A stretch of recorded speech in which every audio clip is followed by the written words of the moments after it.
most inaccurate thing your child has ever been taught in school? My 10-year-old son, Jacob, came home one day looking confused. His history teacher had told the class that the Great Wall of China is visible from space with the naked eye. Now, Jacob has been obsessed with space since he was 5. We've spent countless nights stargazing through our telescope. He can name all the planets, quote facts about the International Space Station. And last year, I even got him a signed book by astronaut Chris Hadfield, which he treasures like a sacred artifact. He can recite entire passages about what Earth really looks like from space. So when his teacher, Mr. Scott, told the class that the Great Wall of China is the only man-made structure visible from space, Jacob politely raised his hand. He explained that astronauts, including Hadfield, had confirmed this wasn't true. The wall is too narrow and blends in with the landscape. Instead of listening, Mr. Scott cut him off. That's nonsense, he said. It's in our textbook. I've been teaching this fact for 20 years. Your little astronaut book is wrong. The next day, Jacob brought his signed book to class and tried to show Mr. Scott the exact passage. Rather than even looking, Mr. Scott confiscated the book, called it disruptive material, and made Jacob stand in front of the class to recite, "The Great Wall of China is visible from space," 10 times. When he got home, Jacob was devastated. His beloved book was gone. And worse,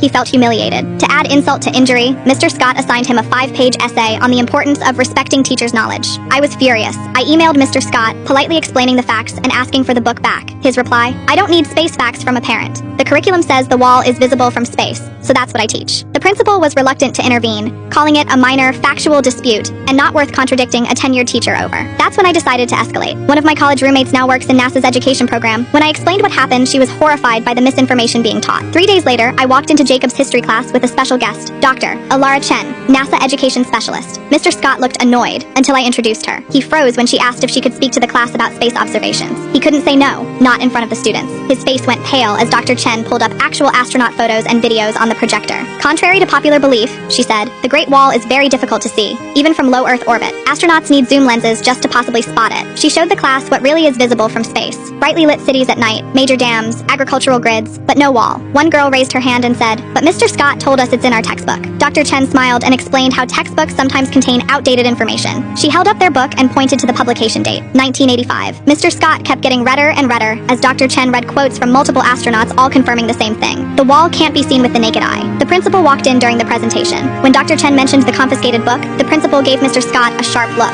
He reluctantly opened his desk drawer and handed the book back to Jacob. Jacob's face lit up, and then, in front of the entire class, Dr. Chen signed the book herself, right next to Chris Hadfield's signature. But she wasn't done. She connected the classroom to a live video call with an astronaut aboard the ISS, who confirmed everything Jacob had said was correct. The students were stunned. A week later, the school announced a full curriculum review. Mr. Scott was required to attend a workshop on updating historical content with current science. Jacob's class was invited to a special NASA virtual field trip. The school newspaper even ran a front-page story about how one student's knowledge helped modernize the curriculum. And that precious signed book? It now sits in a display case in the school library with a plaque that reads, "Always keep learning, even if you're the teacher."